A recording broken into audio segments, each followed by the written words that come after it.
Indépendance totale. 7h, 10h sur Radio Courtoisie, ligne droite, Baudouin-Wisselmann. Alors je me tourne vers notre partenaire Régis Le Sommier. Vous êtes directeur de la rédaction d'Omerta, ex-directeur adjoint de Paris Match. Qu'est-ce qu'on peut trouver sur Omerta aujourd'hui ? Alors, on est en préparation 2 documentaires qui seront bientôt disponibles sur la plateforme Omerta. Je rappelle à vos auditeurs qu'il faut s'abonner à cette plateforme. Il y a la plateforme YouTube et la plateforme de téléchargement de documentaires. Sur l'application, exactement. Et sur cette application, on en prépare un qui est sur Beyrouth by Night, sur le fait que, en dépit de la crise et de cette 3 ans après l'explosion du port de Beyrouth, l'âme de Beyrouth n'est pas complètement morte. Et au contraire, on est allé au contact des Beyrouthins pour raconter un peu leur vie et surtout comment ils continuent à s'amuser puisqu'ils ont un sens de la fête vraiment très aiguisé. Et également un documentaire exceptionnel qui sera disponible d'ici quelques semaines. Sur un jeune Tchétchène pour essayer de raconter pourquoi aujourd'hui ce petit pays, vous savez, qui a fait parler de lui quand même beaucoup dans l'actualité, comment ses grands-parents ont combattu les Russes et comment aujourd'hui les jeunes Tchétchènes, une partie des jeunes Tchétchènes vont se battre en Ukraine. Donc c'est vraiment quelque chose assez exceptionnel, assez exclusif sur les raisons qui poussent les Tchétchènes aujourd'hui à se battre pour la Russie. Très bien, merci Régis. On se tourne vers notre invité, Pierre-Yves Rougeron.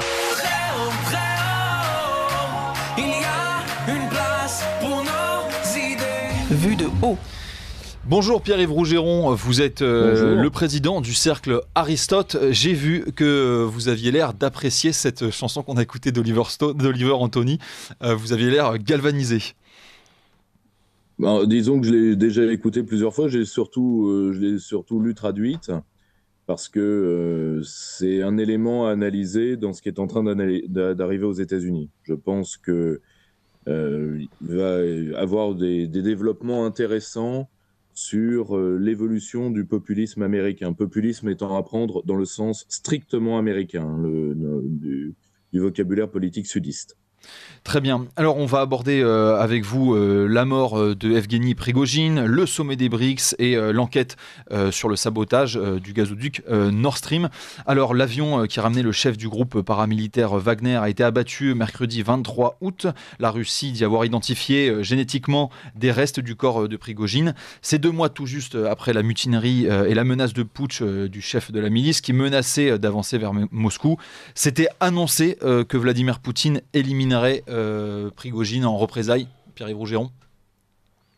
En tout cas, nous, par rapport aux analyses de mon camarade Romain Bessonnet, qui est donc entre autres le traducteur des œuvres de Vladimir Poutine en France, et qui est un grand spécialiste de l'espace post-soviétique, nous, on avait parié que de toute façon, le condottiere Prigojine allait payer à un moment ou à un autre ses rodomontades plus que sa sécession. Il n'en avait pas les moyens.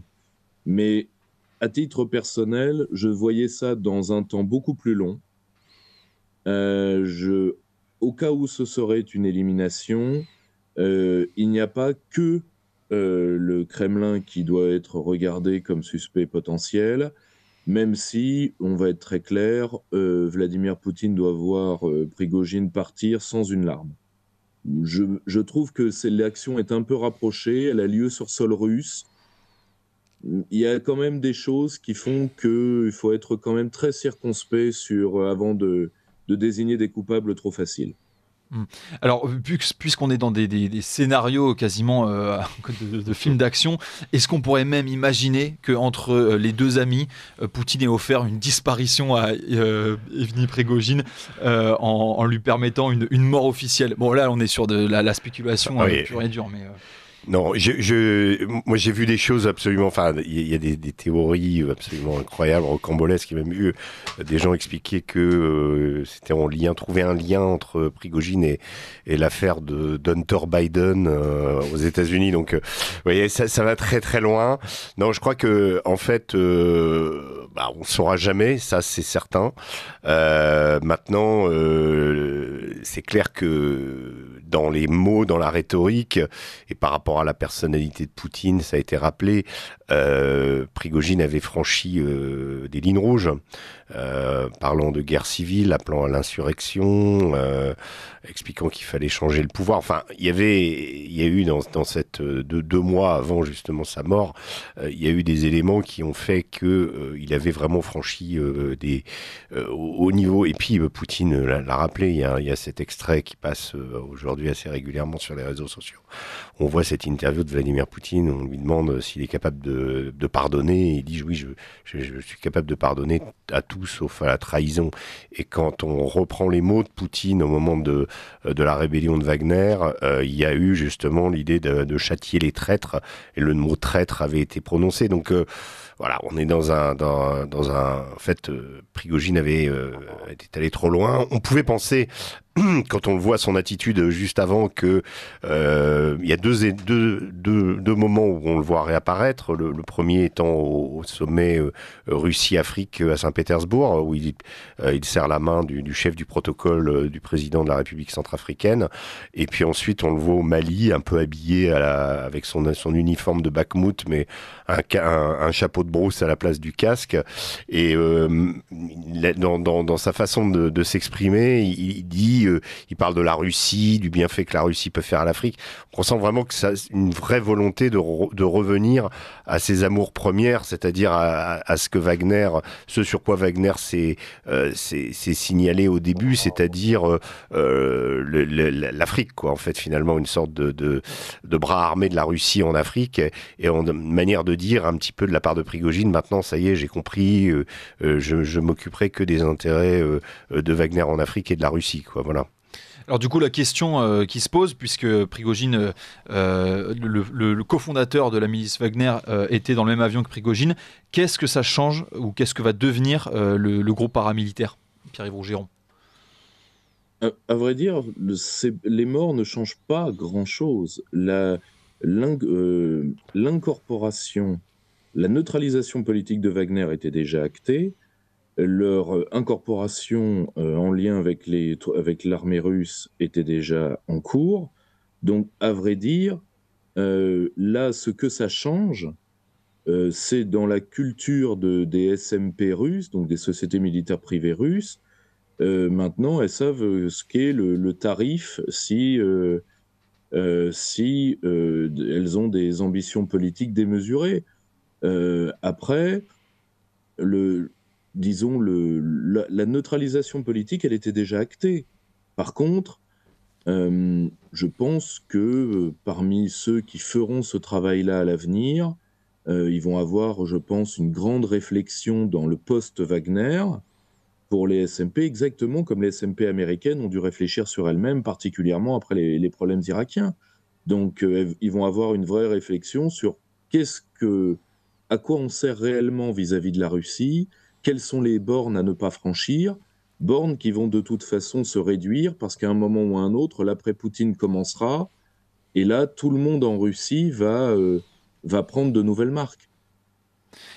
Qu'est-ce qui a pris à Evgeny Prigojine pour cette rébellion? De loin, on avait l'impression que c'était une négociation de salaire grandeur nature avec des moyens énormes. C'était vraiment le but, c'était de redonner, que le groupe Wagner soit rétribué à la hauteur de ses pertes, etc. Il faut revenir un petit peu à l'époque de la bataille de Bakhmout, qui a duré plus de 230 jours, donc qui était extrêmement longue, extrêmement coûteuse en vie humaine des deux côtés, et reprendre un petit peu pas à pas à l'époque ce que disait Prigojine. Il y avait des choses qui étaient exact, il y avait une sorte de franchise dans son discours, mais il y avait aussi des choses complètement extravagantes. C'est quelqu'un qui a montré des signes finalement parfois c'était contre-productif. Il a même menacé d'arrêter, de retirer ses troupes au milieu de la bataille. Je crois même qu'il avait abandonné un quartier pour manifester son mécontentement vis-à-vis toujours de l'état-major. Ne jamais oublier que la rébellion de Prigojine tient sa source dans un antagonisme et un contentieux entre Prigojine et Sergei Shoigu, le ministre de la Défense, et dans une moindre mesure Valéry Gerasimov, le chef d'état-major des armées. C'est vraiment entre ces trois hommes-là que le contentieux a lieu. Prigojine les accusant régulièrement de ne pas fournir assez de munitions à Wagner, qui faisait le boulot à Bakhmout. Et puis il y a cette victoire en fait à l'arrache sur Bakhmout qui donne à Prigojine un petit peu des ailes. C'est-à-dire qu'ayant remporté une victoire, ayant offert la seule victoire depuis au moins 6 mois, enfin je veux dire, il faut quand même regarder le contexte de l'année 2022 qui a quand même été catastrophique pour les Russes, avec des reculades autour de Kiev, autour de Kharkiv, à l'est de Kharkiv, sur la zone de Kherson. Et là, tout à coup, on a une bataille qui va se terminer par une victoire russe. Et ça, Prigojine s'est imaginé qu'il pouvait changer l'état-major. Il s'est imaginé, son but n'était pas de renverser Poutine, il n'y avait pas une histoire de coup d'État, mais en tout cas, il y avait ce contentieux, il est allé trop loin et il n'a pas toujours tenu des propos rationnels. Alors, autre chose, moi je voudrais rajouter aussi par rapport à Wagner, il ne faut pas oublier que Wagner n'a jamais fonctionné complètement à l'extérieur de l'armée américaine. On a évoqué de l'armée russe, pardon. On a évoqué Blackwater tout à l'heure, enfin les SMP américaines en Irak. C'est pareil, ils étaient quand même encadrés par l'armée américaine. Là, Wagner n'aurait jamais pu prendre Bakhmout sans un appui artillerie de l'armée régulière russe, sans le travail des parachutistes, des unités de parachutistes régulières aussi sur les flancs de Bakhmout. Et donc, finalement, ne pas oublier aussi d'où viennent les gens de Wagner. On dit, oui, c'est des prisonniers. Non, ce sont des anciens forces spéciales, des anciens militaires, des militaires à la retraite, des anciens commandos. Il y a un peu de tout dans Wagner qui reprennent du service, mais ce sont des gens qui ont des liens absolument étroits avec l'armée russe, qui en ont fait partie. Il n'y a pas de split, enfin il n'y a pas d'écart entre l'armée russe et Wagner. Les casernes de Wagner qui sont présentes, je le rappelle, dans 42 États de la Fédération de Russie, sont situées juste à côté des grandes bases de l'armée russe régulière. Donc il n'y a pas d'antagonisme. Et au niveau opérationnel non plus. Donc les SMP sur le front russe, moi j'ai eu l'occasion de le voir avec une SMP particulière, un peu sur le modèle Wagner qui s'appelle le bataillon des vétérans. J'étais avec eux en février au nord de Bakhmout. Eh bien, ils travaillent avec des unités blindées, des unités de l'artillerie, de l'armée régulière et tout ça. Il y a une sorte de mixte qui s'est fait sur le front entre SMP et armée régulière. Donc, attention de se dire que voilà, il y aurait que Wagner ce serait une entité complètement à part, c'est faux. Et aussi sur les questions des financements, Wagner est financé par l'État russe. Il n'y a pas les fonds privés de Prigojine peut-être au début, mais en tout cas pour tout ce qui a été effort de guerre en Ukraine, certainement pas quoi. C'est la Russie qui finance. Très bien. On va parler donc de cette enquête sur le sabotage des Gulfstream, des gazoducs Nord Stream. Les enquêteurs du parquet allemand ont pu déterminer avec quasi certitude la participation du voilier qui avait été déjà inspecté pour cette opération. L'équipage suspecté avait été le dernier à le louer et le bateau n'a pas été nettoyé avant son hivernage. Et à bord, des chiens enquêteurs ont détecté des traces d'explosifs. Les regards se tournent vers Kiev. Est-ce que c'est une surprise ou pas, Pierre-Yves Rougeron ? Une surprise pour qui ? Le problème, c'est sur ce dossier-là, comme sur d'autres de l'affaire ukrainienne à tiroir, c'est des surprises pour qui ? Objectivement, que le sabotage des gazoducs venait d'un pays occidental ou du camp ukrainien ou de l'Ukraine elle-même, plusieurs analystes, en tout cas nous, c'est ce que nous on avait fait, on avait parié dessus dès le début. Ensuite, que ce soit les Ukrainiens eux-mêmes, je demande à voir les conclusions écrites du parquet allemand, parce que vu ce qui se passe en Allemagne le jour du sabotage, j'aimerais beaucoup que l'Allemagne souligne son propre rôle, parce que ça me ferait beaucoup rire. Et surtout, Kiev n'a pas pu faire ça sans l'aval d'au moins un ou deux pays majeurs parmi ses soutiens et ses bailleurs de fonds, au moins un, qui sont les Américains. Je ne vois pas Zelensky ou même une part de l'état sécuritaire ou de ce qu'il en reste ukrainien ou de ce qu'il en restait à l'époque, prendre le risque de mettre certains soutiens devant le fait accompli.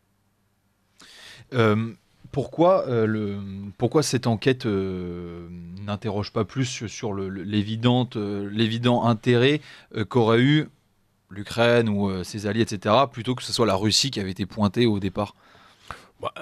C'est toujours quand il y a une opération de cette envergure, parce que la vraie question qui se pose, on va revenir aux origines, c'est la capacité de mener une opération par plus de 100 mètres de fond sur 4 pipelines, d'y poser des charges explosives, d'avoir l'infrastructure, d'avoir la capacité, le niveau de plongée. Ça, il n'y a pas beaucoup de pays au monde qui sont capables d'avoir ça, et on peut s'interroger sur le fait qu'est-ce que c'est l'Ukraine toute seule qui est capable d'envoyer des plongeurs plastiquer un pipeline aussi profondément. En plus, il y a le système de déclenchement à distance. Enfin, c'est une opération extrêmement sophistiquée. Donc là, ça pose question. Il y a plein de questions qui se posent. Mais les Russes avaient ces moyens-là, techniques. Oui, les Russes ont ces moyens, mais bon... mais les Ukrainiens les ont pas. Voilà, donc c'est ça la vraie question. Et en tout cas, les Ukrainiens les ont peut-être... 4, hein. Oui, les ont peut-être pas tout seuls. Donc il y a sans doute une aide qui a été fournie par un autre pays. En tout état de cause, ça pose, je dirais, aujourd'hui, ces conclusions du parquet allemand posent quand même un énorme problème au niveau en Allemagne. L'Allemagne est aujourd'hui fournie de l'armement à l'Ukraine. Rheinmetall, qui est le constructeur des fameux Léopard 2, va commencer à déployer des usines pour pouvoir réparer ces chars lourds qui sont fournis à l'Ukraine en Pologne. Donc on est dans une fourniture d'armes assez massive de la part de l'Allemagne, et beaucoup de gens s'interrogent à savoir...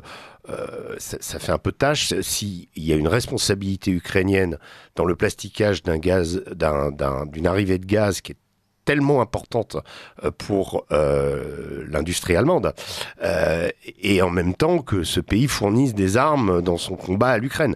Quelque chose d'antagoniste, et ça vient s'ajouter aux doutes qui commencent à s'installer, pas simplement en Allemagne, mais aussi aux États-Unis. On l'a vu avec les débats républicains sur la question ukrainienne, c'est-à-dire de jusqu'à quand va-t-on fournir un chèque en blanc, va-t-on continuer à fournir des milliards de dollars d'investissement pour un résultat qui est relativement modeste, mais là en plus sur la question allemande pour un pays qui participe directement au sabordage d'une économie. Un mot, Pierre Rougeron, sur ce candidat à la primaire américaine dont le nom m'a échappé, qui appelle à stopper immédiatement l'aide à l'Ukraine. Ah oui, c'est ça, c'est Vivek Ramaswamy. Je suis désolé pour lui d'écorcher à ce point son nom.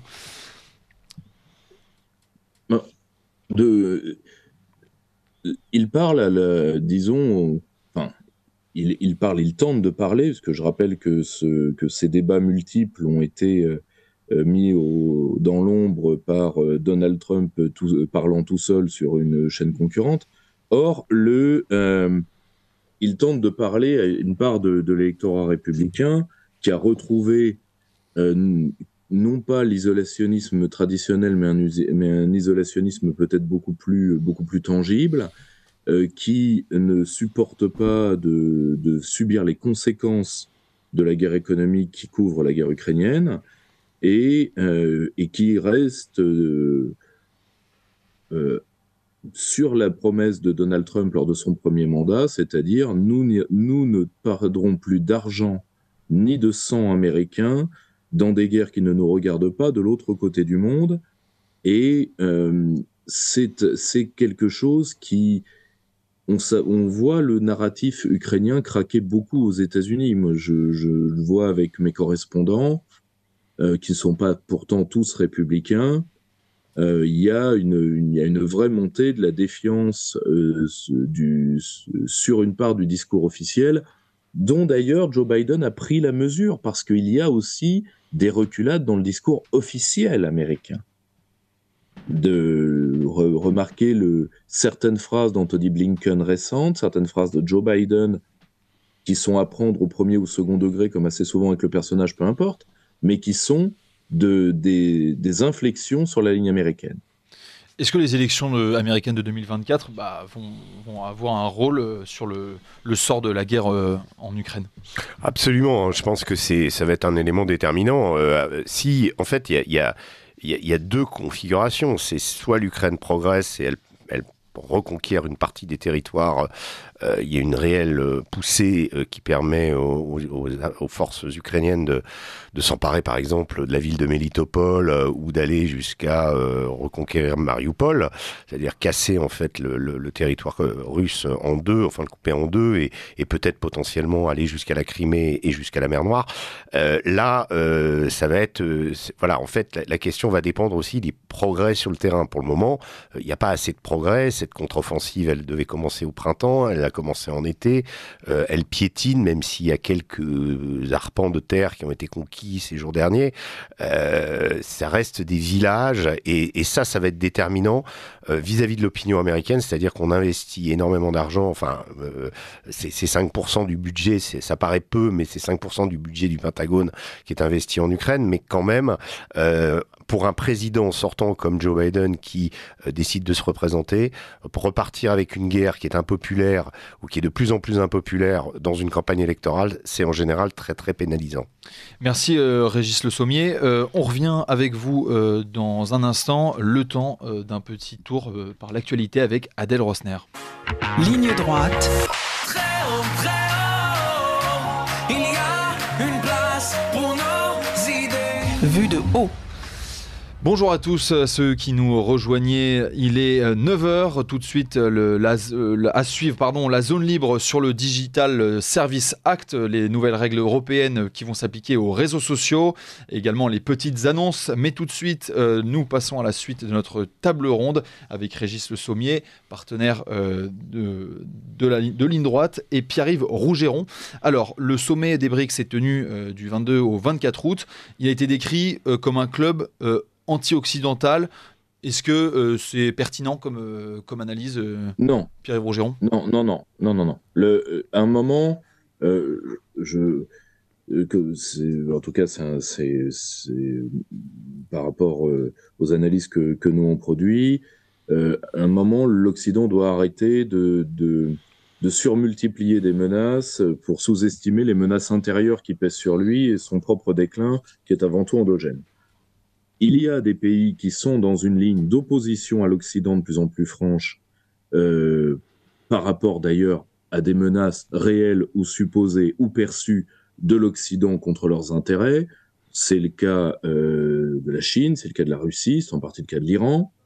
Mais il y a également des tas de pays qui sont aux alentours des BRICS, qui sont en passe d'entrée ou qui sont d'ores et déjà dans cette galaxie. Ce qui est le cas du Brésil, ce qui est le cas de l'Inde, ce qui est le cas de l'Égypte, ce qui est le cas de l'Arabie Saoudite, qui sont dans un entre-deux, qui ne sont pas pour une agressivité particulière vis-à-vis de l'Occident, qui sont dans une optique de jouer leur carte d'un point de vue international. Et, si vous voulez, faut pas voir les BRICS comme ça va être l'OTAN contre les BRICS. C'est un discours que j'entends beaucoup. Moi, c'est un discours qui m'effraie parce qu'on a les guerres froides qu'on peut. Et je pense qu'il faut aller au-delà en termes de réflexion d'un raisonnement de guerre froide, eux contre nous. C'est beaucoup plus subtil que ça. Les BRICS sont beaucoup moins unitaires que ce qu'on pense, tout comme d'ailleurs les pays occidentaux. Vous savez, la mécanique, enfin les alliances mécaniques, on a vu dans certains conflits ce que ça peut donner. Donc, essayons d'être rationnels. Ce sont avant tout ce que Jacques Sapir appelle le Grand Sud. Ce Grand Sud est en train non pas de faire sécession vis-à-vis du monde occidental, mais de s'éloigner suffisamment pour ne pas avoir à supporter les conséquences de nos politiques. Oui, d'ailleurs, je rappelle BRICS pour Brésil, Russie, Inde, Chine, Afrique du Sud. De nouveaux membres ont rejoint donc ce sommet, ce groupement de pays. Mais en effet, comme disait Pierre-Yves Rougeron, la Chine et l'Inde qui en sont membres ne sont pas alliés du tout. Comment donc le groupe des BRICS peut-il faire valoir des intérêts, sachant qu'en son sein, des pays sont rivaux? Non, je pense que Pierre-Yves Rogeron a entièrement raison. C'est surtout pour se prémunir d'un certain nombre de conséquences, d'actes ou en tout cas de positionnement du camp occidental, si on peut l'appeler ainsi, mais encore qu'il ne soit absolument pas homogène non plus. Pour ce qui est en fait, vous avez mentionné l'Inde. Moi, je rappellerai que l'Inde est un partenaire, par exemple, extrêmement important de la France. On l'a vu, il y avait une présence de l'armée indienne au défilé du 14 juillet. On vend des Rafales à l'Inde, on en vend à l'Égypte également. On a des relations avec plein de pays qui postulent à l'entrée des BRICS, donc il ne s'agit pas pour eux ni pour nous, à mon sens, de voir une reconfiguration d'un monde bipolaire entre les BRICS contre l'Occident. Ça, je n'y crois pas du tout non plus. Par contre, c'est un élément nouveau. Il y a aussi la question du dollar, la question des échanges en dollars qui est très importante. On l'a vu avec la tentative, notamment autour des Émirats arabes unis, de créer une banque qui serait un petit peu, et de proposer une monnaie qui serait alternative au dollar pour aussi éviter les sanctions, parce qu'un certain nombre de ces pays sont directement sous le joug du diktat international des États-Unis. Et donc, c'est un mécanisme de défense, je dirais, les BRICS, plus qu'une recomposition du monde autour d'un nouveau bloc qui viendrait se créer contre l'Occident. D'ailleurs, il y a la banque de développement des BRICS. Par quoi ça passe, cette dédollarisation, ou bien du moins le fait de se prémunir du dollar et des sanctions?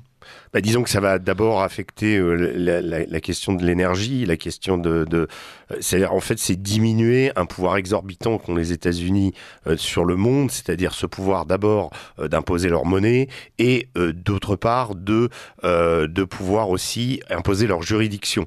J'ai évoqué la question des sanctions.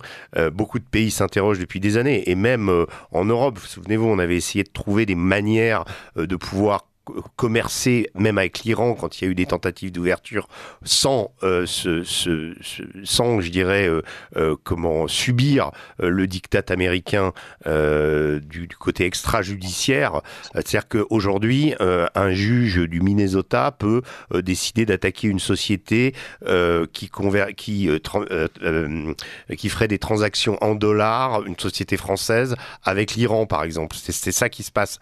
Souvenez-vous, ça s'est passé de façon assez spectaculaire avec BNP il y a quelques années, qui avait dû verser quelques 7 milliards de dollars. Il y a même un pont qu'on appelle à New York le pont George Washington qui a été refait, on le surnomme le pont BNP à cause de ça.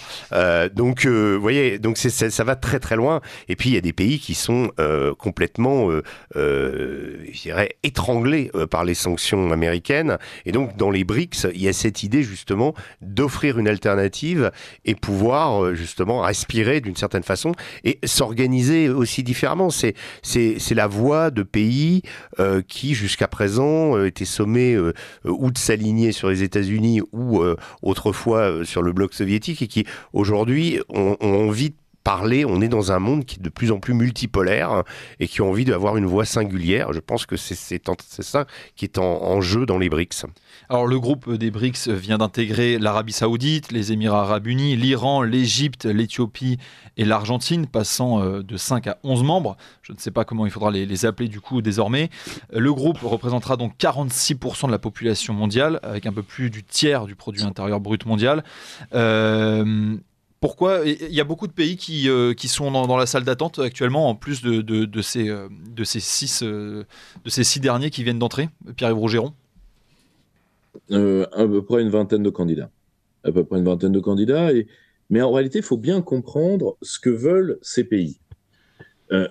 Ils veulent, ça a été très bien dit par Régis Sommier, il y a les pays qui ont... si vous voulez, il y a des pays qui veulent s'inclure dans les 2 grands débats internes des BRICS. Les 2 grands débats internes, c'est très simple. C'est le débat de l'élargissement. Vous avez des pays qui sont pour, des pays qui sont contre.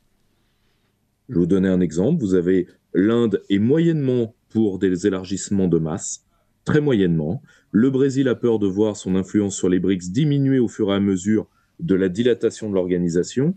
L'Afrique du Sud, elle n'a pas nécessairement voix au chapitre, vu qu'elle est quand même très dépendante de la Chine.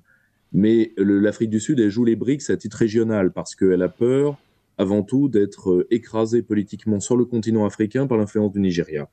Or, le problème, c'est que le second grand débat, ça a été très bien dit, c'est le débat de l'unité de compte du commerce interne des BRICS, donc en arrière-fond, le débat de la dédollarisation. Or, là encore, ils ne sont pas du tout unitaires. L'Inde voudrait éviter le débat sur l'unité de compte et jouer plutôt la carte des monnaies nationales. La Russie, elle a besoin du débat sur l'unité de compte parce qu'elle veut se prémunir contre les sanctions. La Chine, le débat sur l'unité de compte l'intéresse, puisque si cette unité de compte est faite par rapport à la puissance économique, elle écrase tout le monde. Donc, vous voyez, et les pays entrants, ils veulent à la fois un club d'affaires et ils veulent aussi se prémunir de sautes d'humeur occidentale. Je vais relier ça à un événement qui apparaît ancien, mais qui en réalité est notre totale actualité, qui est la chute de Kadhafi. Il faut bien se rappeler que quand Kadhafi est écrasé par l'Occident, c'est le Kadhafi le plus pro-occidental de toute la carrière du guide. Il n'a jamais été aussi proche de l'Occident qu'au moment où nous l'avons tué. Et ça, ce message-là a été entendu. Vous savez, c'est cette phrase qui, à mon avis, est apocryphe, mais qu'on prête à Henry Kissinger. Être l'ennemi des États-Unis est dangereux, être leur ami est parfois mortel. Or, beaucoup de pays ont compris ça et se sont dit maintenant, vu qu'il y a plusieurs râteliers où aller, eh ben on va aller à tous les râteliers. Ça nous permettra d'avoir peut-être une durée de vie supérieure et une pérennité supérieure. Et là, pour le coup, ce n'est pas la Chine, ce n'est pas la Russie, mais il faut être honnête, la cheville ouvrière, c'est quand même la Chine. Ce n'est pas ni la Chine, ni la Russie, ni l'Inde qu'il faut regarder. Il faut regarder les errements de la diplomatie occidentale sur 40 ans. Très bien. Est-ce que la Chine peut devenir un peu ce nouveau leader, ou bien le fait que ce soit une société extrêmement contrôlée, avec un pouvoir encore tyrannique, avec des disparitions, etc. Enfin voilà, on connaît les quelques problématiques en termes de droits humains. Est-ce que la Chine peut vraiment attirer, sachant qu'elle n'inspire pas, comme les États-Unis, un rêve chinois, un modèle culturel ? Non, c'est sûr, mais en tout cas la Chine, elle inspire un rêve commercial. En tout cas, quand vous allez aujourd'hui dans des pays extrêmement pauvres et dans des situations périlleuses comme l'Afghanistan par exemple, tous les produits que vous achetez, moi j'étais à Kaboul il y a 2 mois, je cherchais un carnet. Vous avez que des produits chinois partout. Ça vient du Pakistan et donc la Chine considère d'ailleurs l'Afghanistan comme une voie de passage et une voie commerciale, comme la plupart des nouvelles routes de la soie. Donc là, il y a une ambition commerciale qui est effective et de ce point de vue-là, la Chine évidemment va utiliser les BRICS pour quand même un nouveau marché, comme des nouvelles opportunités. Les Russes aussi vont utiliser les BRICS. Il y a aujourd'hui la domination alimentaire qui est offerte à la Russie, peut-être grâce à la guerre en Ukraine, et qui va permettre à la Russie d'avoir une manne alimentaire pour des pays comme l'Afrique, même pour l'Arabie Saoudite. Aujourd'hui, il y a une voie de chemin de fer qui a été créée entre l'Arabie Saoudite et la Russie pour écouler des biens. Donc il y a aussi un projet de centrale nucléaire chinois à destination de l'Arabie Saoudite. En fait, si vous voulez, ces BRICS, ça a été bien noté, ils ont tous un intérêt différent à être ensemble, mais leur dénominateur commun, c'est l'alternative à l'Occident, ou en tout cas la prise de conscience d'une désoccidentalisation du monde, ou l'effectivité de cette désoccidentalisation. Ça ne veut pas dire que les BRICS sont unis, ça ne veut pas dire qu'ils ont tous les mêmes intérêts, ça a été très bien dit, mais en tout cas c'est un état de fait que ces pays veulent avoir entre eux des relations. questions. Je me souviens par rapport au Brésil, l'élection de Lula qui avait donné en Occident énormément d'espoir, elle avait été aussi poussée par les Américains. Eh bien, Lula, à peine élu, a commencé à proposer un plan de paix avec la Chine pour la guerre en Ukraine. Donc ça a été, c'est des petites choses qui paraissent pas importantes sur le coup. En fait, on se dit, oui, la Chine et le Brésil proposent un plan de paix pour tirer le monde d'une situation dont les États-Unis et l'Occident n'arrivent pas à laquelle les États-Unis et l'Occident n'arrivent pas à trouver de solution précisément. Donc il y a une sorte de prise en main de réalité, de marché. Alors pour revenir sur votre question sur la Chine, je crois que la question politique intérieure chinoise et les entorses aux droits de l'homme, qui sont des choses qui émeuvent en Occident, ne sont pas des choses qui, pour le moment, pour la plupart des pays des BRICS, sont d'importance. Après, ça va être un rapport de force, à savoir qui prend la place de qui et comment ils s'articulent les uns par rapport aux autres. Et les pays musulmans des BRICS ne reprochent-ils pas à la Chine le traitement des Ouïghours, par exemple, Pierre-Yves Rougeron ?